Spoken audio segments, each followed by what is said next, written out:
할렐루야. 우리 옆에 분들과 함께 인사하실까요? 부활의 신앙으로 살아갑시다. 네, 그렇습니다. 안 하던 인사하려니까 조금 어색하죠? 부활주일날 이런 인사 안 하면 언제 하겠습니까? 부활의 신앙으로 살아갈 수 있는 저와 여러분이 되시기를 주님의 이름으로 축복합니다.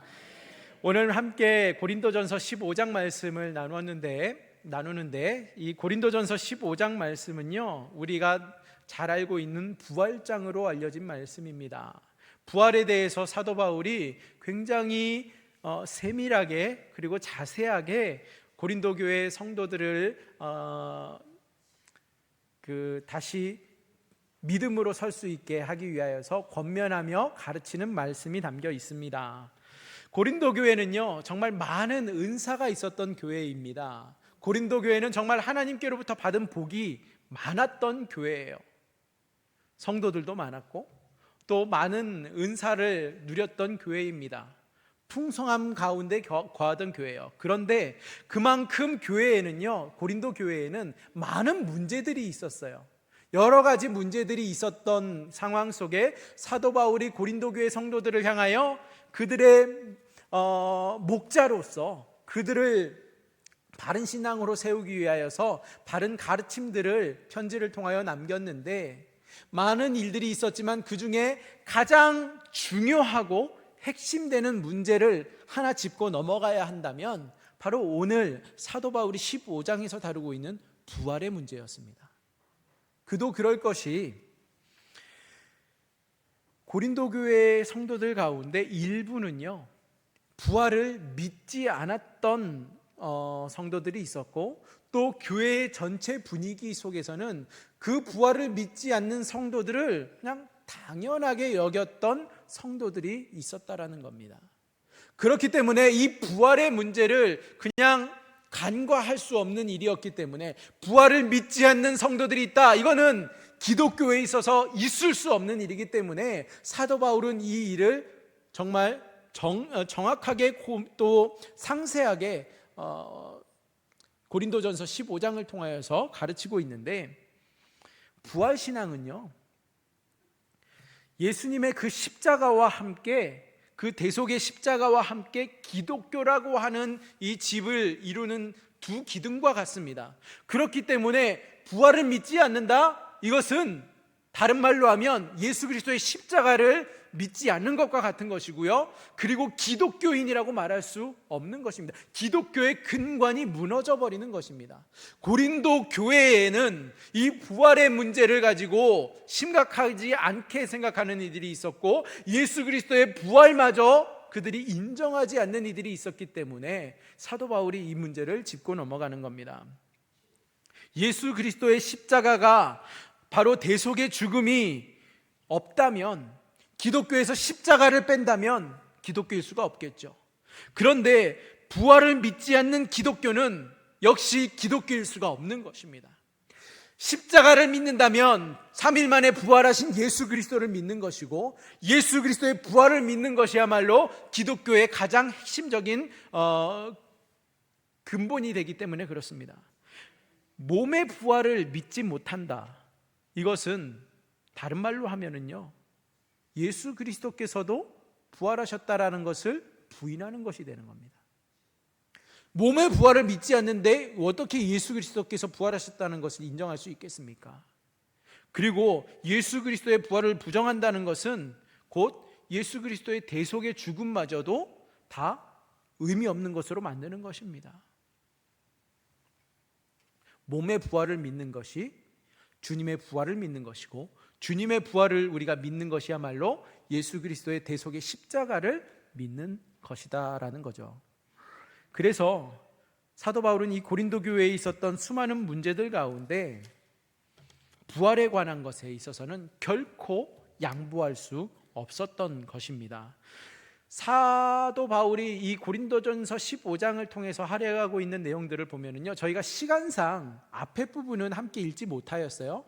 그런데 이 고린도전서 15장 전체를 여러분들 집에 가셔서 한번 이번 한 주간 동안에 좀 깊이 다시 읽어보시면서 묵상하셨으면 좋겠어요. 근데 이 15장 앞에 부분 1절에서 11절까지의 내용을 보시면 부활이 역사적인 사실이다라는 것을 사도 바울은 증거로 제시하고 있습니다.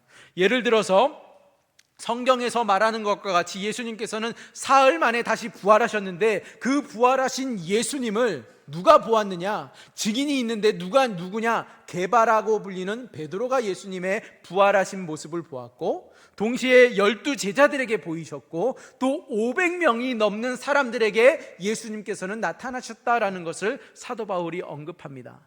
그러면서 그냥 사도 바울은 이 제자들의 이야기를 전하는 데서 그치는 것이 아니라 이 예수님의 부활이야말로 역사적인 사실이다라는 것을 어떻게 증거하느냐?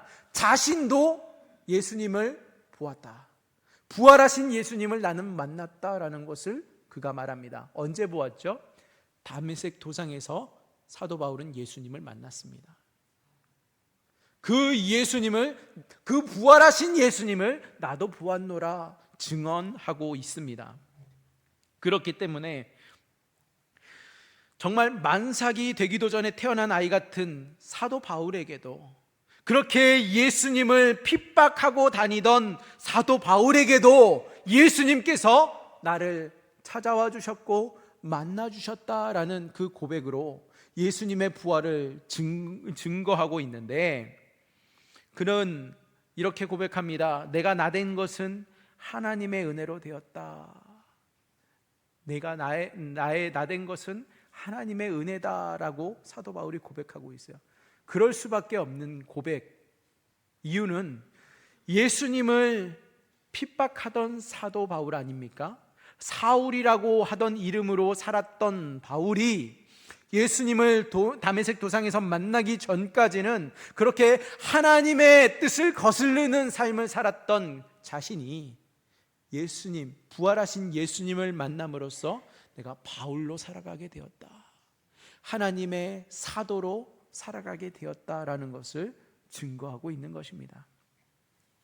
그렇기 때문에 사도 바울은 내가 부활하신 주님을 만나지 못하였더라면, 부활하신 주님이 아니었더라면 나는 이 자리에 없었을 것이다 라는 고백입니다. 이어서 12절부터 앞에 19절까지의 말씀을 살펴보면요, 주님께서 부활하셨기 때문에 그 주님의 부활을 믿는 자들은, 주님의 부활을 따르는 자들은 결코 헛된 삶을 살 수 없다.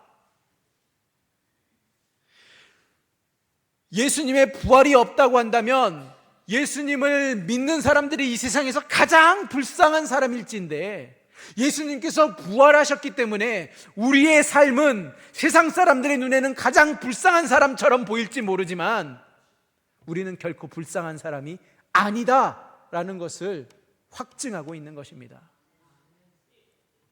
만약에 예수님이 부활하시지 아니하셨더라면 성도님들 쉬는 날 이 아침에 왜 여기에 앉아 계시겠습니까? 집에서 쉬셔야죠. 좋은 곳에 나들이 나가셔야죠. 예수님의 부활이 아니고서는 우리가 이 자리에 나와 있을 이유가 없습니다. 그러면서 사도 바울은 20절부터 오늘 말씀 속에서 그는 주님의 부활이야말로 바로 우리의 부활이 된다라는 것을 강력하게 말하고 있습니다. 주님의 부활은 그냥 주님의 부활로 끝나는 것이 아니라 곧 나의 부활, 우리의 부활이다라는 것을 오늘 말씀을 통해서 증거하고 있는데요, 20절 말씀입니다. 20절 말씀 함께 보실까요? 20절 말씀입니다. 시작. 그러나 이제 그리스도께서 죽은 자 가운데서 다시 살아나사 잠자는 자들의 첫 열매가 되셨도다. 아멘. 예수님께서는 다시 살아나셨는데 그 부활이야말로 모든 죽은 자들의 뭐가 되셨다라는 거예요? 첫 열매가 되셨다라고 선포하고 있어요. 첫 열매라는 의미가 우리에게 큰 인사이트를 줍니다. 첫 열매가 열린 다음엔 그 다음부터 열매가 이제 안 열립니까? 계속해서 열리게 될 것이죠. 그 첫 열매가 누구세요? 예수 그리스도시라는 거예요. 그 예수 그리스도 안에 있는 자들은, 예수 그리스도를 믿는 자들에게는 이 부활의 열매가 모두에게, 믿는 자들에게 열리게 된다라는 사실입니다.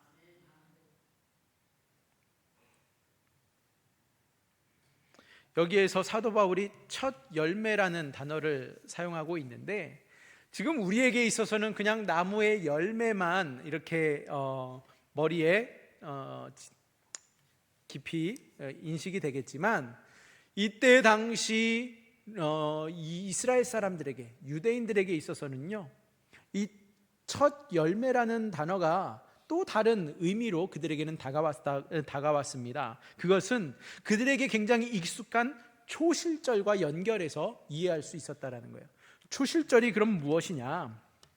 여러분, 하나님께서 모세와 아론을 통해서 이스라엘 백성을 애굽에서부터 출애굽시켜 주시지 않으셨습니까? 구원해 주셨어요. 그리고 그들은 그 과정 속에 유월절을 지납니다. 유월절이 무엇입니까? 마지막 재앙이었던 죽음의 재앙, 장자의 죽음의 재앙이 그 어린 양의 피를 문설주에 바른 그 하나님의 백성의 집에서는 유월하였다, 건너뛰었다라는 의미였어요. 그런데 그 출애굽한 그 시점을 기초로 이스라엘 백성은 종교력으로 1월을, 첫째 달을 그 아비벌이라고 부르는데, 그 6월절 그 달을 첫째 달로 지키게 됩니다. 그러면 이 아비벌의 첫째 달의 14일이 금요일인데 6월절입니다. 그리고 예수님께서는 그 6월절을 떠올리는 이스라엘 백성들에게 바로 6월절의 어린 양이 되셔서 십자가에서 피를 흘려 죽으셨다라는 거죠. 그 어린 양의 보혈로 우리는 구원을 받게 되었습니다. 그리고 예수님께서는 그 십자가에서 죽으신 후에 3일 만에 무덤의 권세를 깨뜨리시고 부활하셨는데, 그 14일인 그 유월절 이후로 15일부터 일주일이라는 시간, 21일까지의 시간이 무교절로 지키는 시간입니다. 이스라엘 백성이 무교절로 부르는 그 기간인데, 그 무교절 가운데 셋째 날, 즉 예수님이 부활하신 그날, 오늘날로 주일인데, 그날이 이스라엘 백성들에게 있어서는 초실절이기도 해요. 초실절. 초실절은 구약시대에 하나님 앞에 가장 첫 번째 열매를 드리던 그 제사를 기억하는 그 명절입니다. 그러면 부활주일은 초실절과 같은 날이죠. 그러면서 첫 열매 되신 예수 그리스도를 사도 바울은 언급하고 있는 겁니다.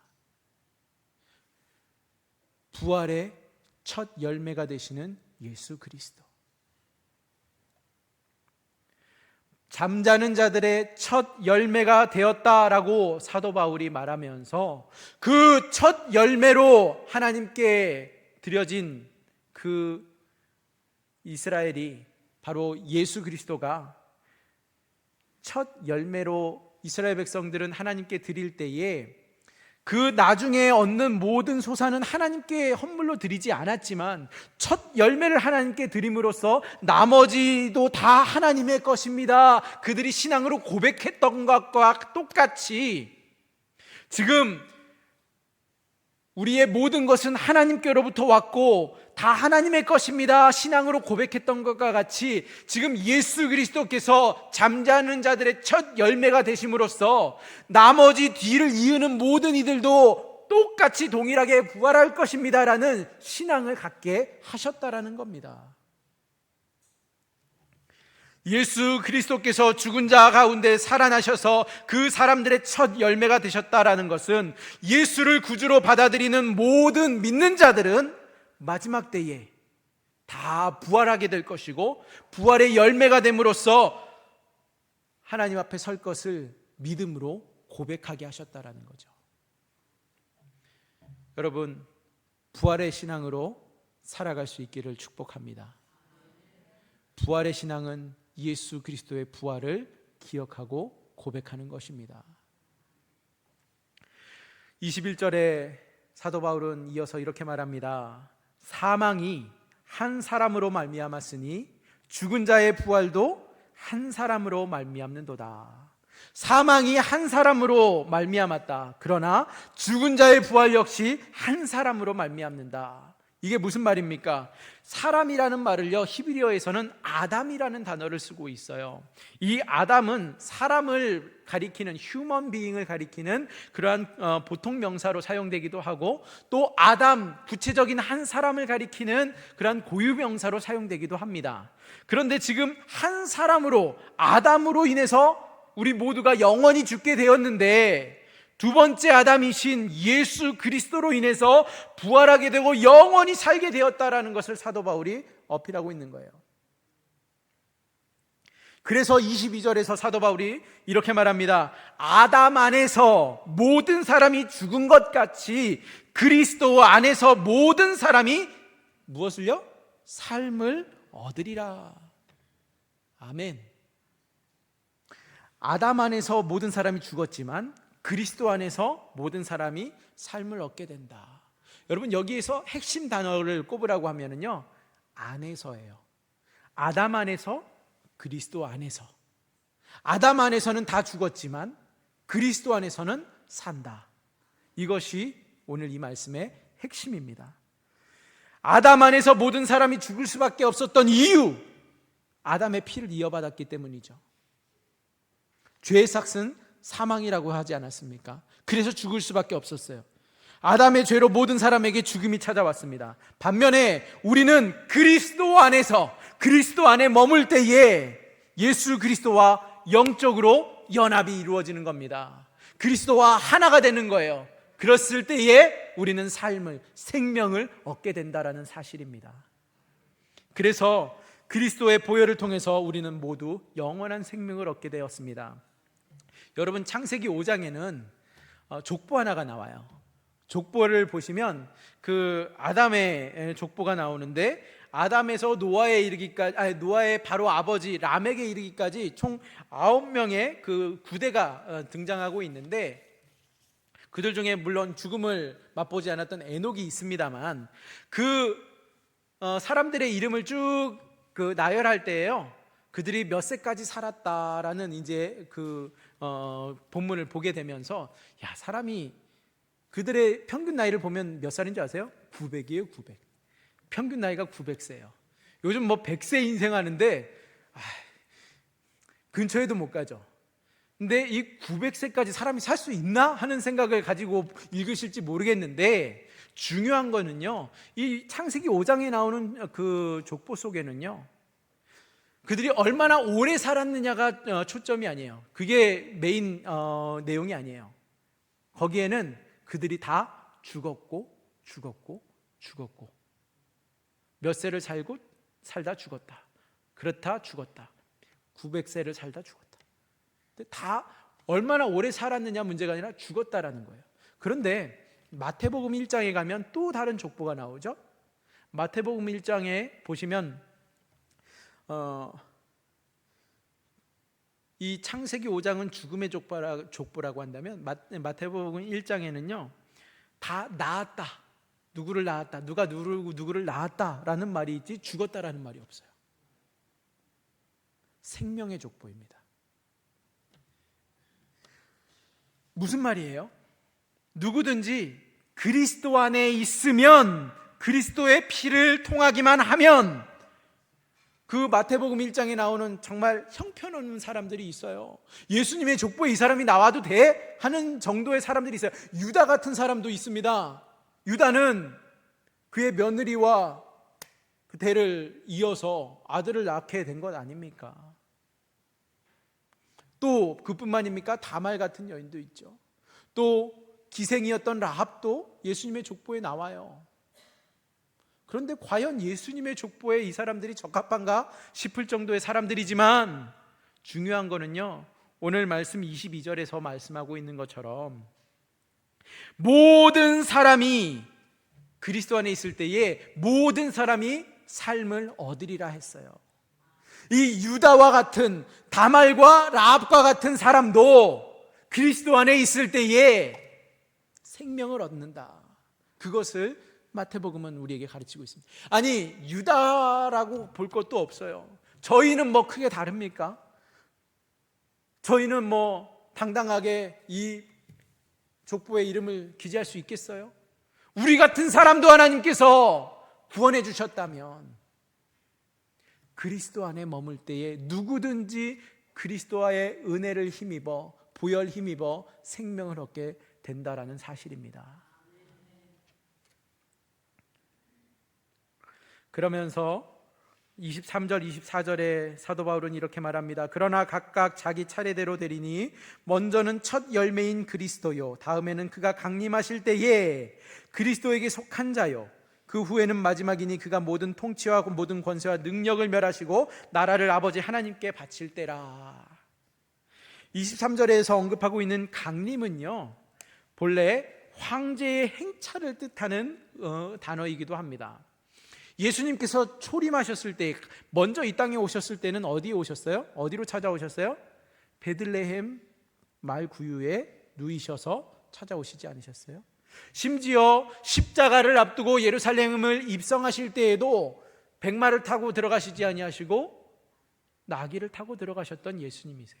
그런데 다시 오시는 그 재림 때에는, 강림하시는 그 때에는 통치자의 모습으로 오신다라는 겁니다. 왕으로 오실 예수님을 말씀하고 있어요. 그러면서 그 통치자 예수님께서는 원래 하나님의 나라였지만 타락한 이 나라를, 하나님의 나라를 회복하시고 도로 아버지께 되돌려 드린다 말씀하고 있습니다. 그러면서 25절 26절 보시면 그가 모든 원수를 그 발 아래에 둘 때까지 반드시 왕노릇 하시리니 맨 나중에 멸망받을 원수는 사망이니라 말합니다. 영원한 왕이신 예수님은 마지막 때까지 통치하실 것입니다. 그리고 맨 나중에 결국에 최후에 가서 멸망을 받게 될, 심판을 받게 될 원수가 있는데 그가 누구라고 말해요? 사망이다라는 거예요. 사망을 향하여서 사망 선고를 하고 계시는 겁니다. 왜 그렇습니까? 왜냐하면 죽음에 이르게 하는 것이 죄일진데, 그때는 하나님의 나라가 도래하는 그때에는 더 이상 죄라는 존재가 없기 때문에 죽음이 심판을 받게 된다라는 겁니다. 이어서 27절 28절에 만물을 그의 발 아래에 두셨다 하셨으니, 만물을 아래에 둔다 말씀하실 때에 만물을 그의 아래에 두시니가 그 중에 들지 아니한 것이 분명하도다. 만물을 그에게 복종하실 때에는 아들 자신도 그때에 만물을 자기에게 복종하게 하신 이에게 복종하게 되리니, 이는 하나님이 만유의 주로서 만유 안에 계시려 하심이라.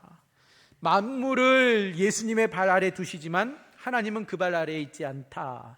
하나님은 만물을 지으신 창조주이시기 때문에 그렇죠. 또한 성자와 성부가, 지금 보시면 성자 예수님이 성부 하나님 아버지께 그 복종한다라는 것은 종속된다라는 의미로 보기보다는 성부와 성자의 역할이 다르다라고 우리가 이해할 수 있습니다. 그리고 바울은 부활에 관해 말하면서 갑작스럽게 심판에 대해서 언급하고 있어요.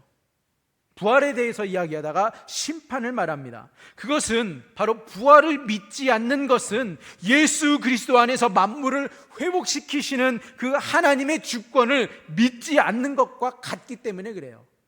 하나님의 주권을 인정하지 않는 자, 믿지 않는 자는 심판의 대상입니다. 그래서 29절에 이렇게 말합니다. 만일 죽은 자들이 도무지 살아나지 못하면 죽은 자들을 위하여 세례를 받는 자들이 무엇을 하겠느냐? 어찌하여 그들을 위하여 세례를 받느냐? 지금 복음이 오늘 시대같이 완전히 전해진 때가 아니었기 때문에 이 초대교회 시대에 복음에 대해서 온전히 듣지 못하고 죽은 사람들이 상당수가 있지 않았습니까? 근데 예수님을 알게 된 이들이, 복음을 받아들이고 예수를 믿게 된 사람들이 예수님을 만나지 못하고 죽은 우리 부모님, 우리 형제, 우리 자식들이 생각나는 거예요. 그래가지고 그때 그들을 대신해서 세례를 받아주는 일이 있었던 것으로 많은 학자들이 해석을 하고 있습니다. 충분히 그럴 수 있었죠. 혹이라도 그를 대신해서 내가 세례를 대신 받으면 하나님께서 그를 긍휼히 여겨주시지 않을까 하는 그런 이유에서였습니다. 그래서 천주교에서도 중세시대에는 면죄부를 그러한 이유로 사람들에게 팔고 하지 않았습니까?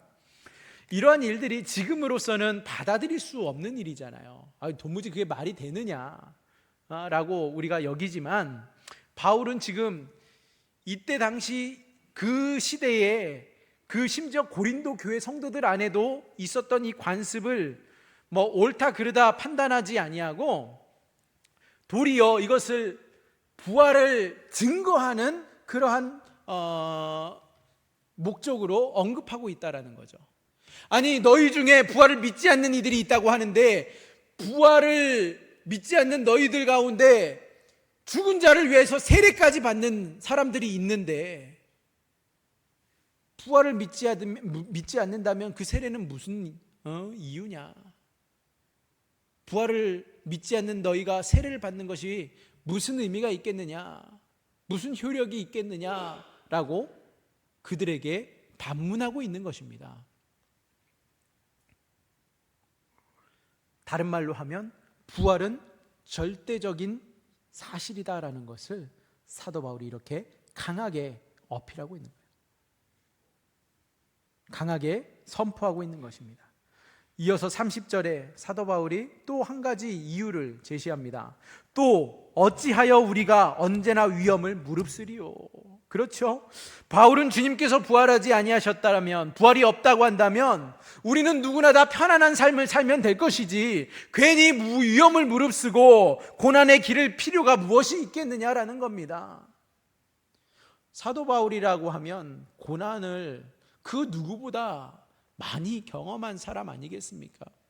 얼마나 고난을 많이 당하였으면 그가 고린도후서 11장에 구체적으로 자신이 받았던 고난들을 기록하고 있어요. 그러면서 사도 바울은 주님 때문에 기꺼이 그 형극의 길을 걸었던 사람입니다. 그런데 그가 그러한 고난의 길을 걸을 수 있었던 이유, 그럴 수 있었던 그 근거는 바로 부활하신 주님이 사실이기 때문이죠. 우리도 똑같습니다. 부활이 없다면, 한 번 사는 인생에 그치는 것이라면 우리는 결코 교회에 와서 시간을 낭비할 이유도, 또 재물을 낭비할 이유도, 또 우리의 감정을 낭비할 이유도 없는 거죠. 그러나 우리는 압니다. 이 땅에서의 삶이 전부가 아니고 죽음 뒤에는 반드시 심판이 있고 부활이 있다는 사실을 우리는 다 믿습니다. 그렇기 때문에 우리는 조금 불편할지라도, 아니 많이 불편해진다 할지라도 이 신앙의 길을 기꺼이 가고 있는 것 아니겠습니까?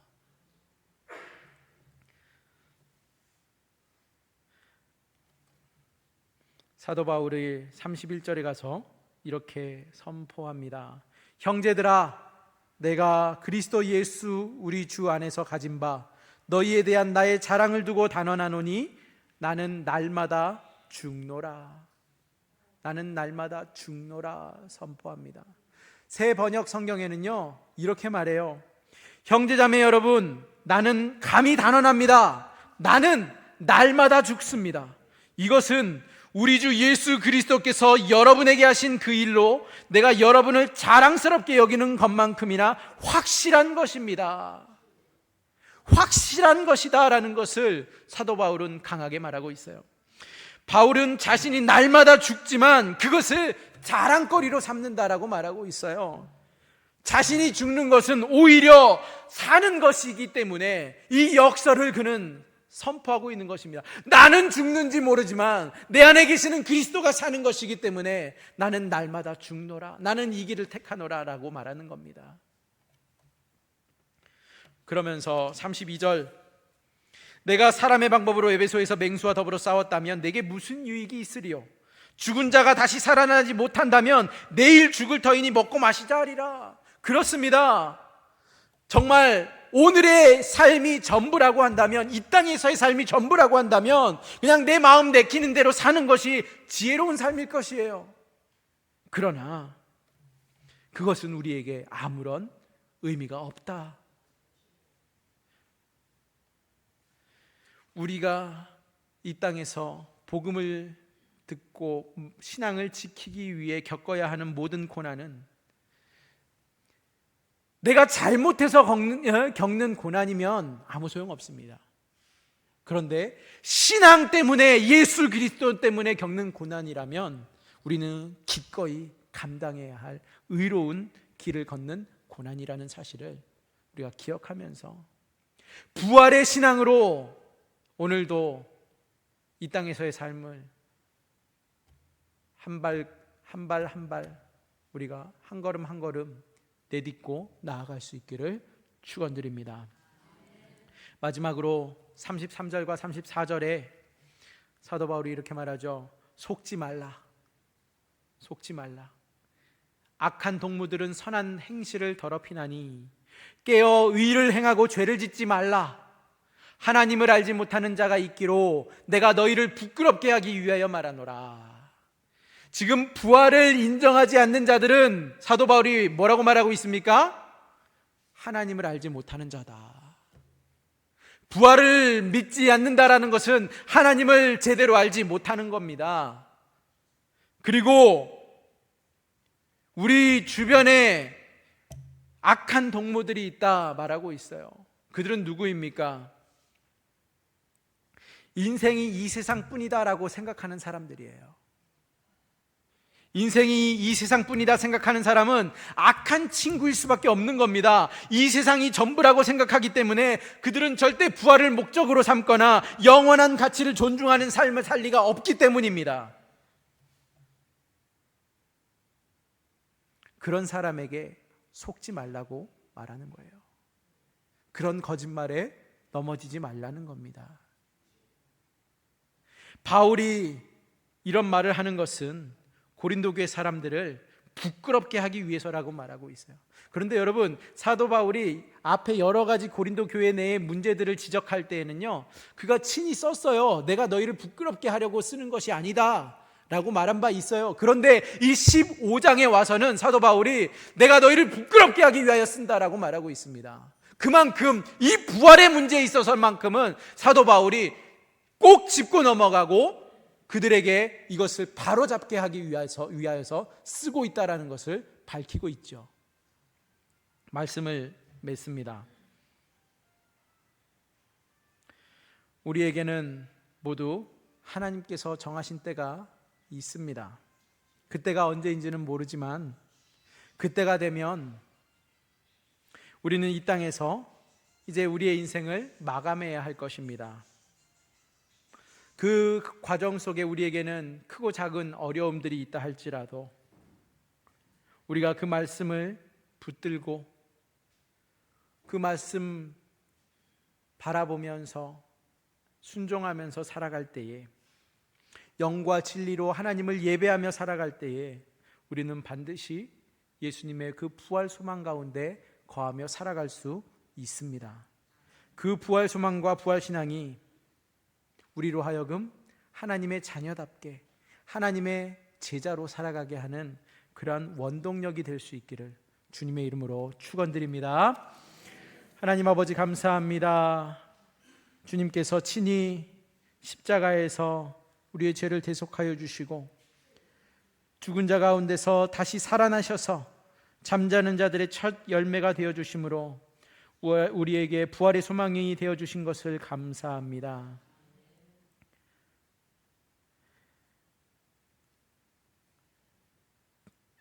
이 땅에서의 삶이 전부인 마냥 착각하고 살아가는 이 세상 속에서 하나님, 부활 신앙으로 영원을 바라보면서 살아갈 수 있는 주님의 자녀들, 부활의 증인들로 다 살아갈 수 있도록 성령 하나님 강력하게 저희를 주장하여 주시옵소서. 감사하며 예수님의 이름으로 기도하옵나이다. 아멘.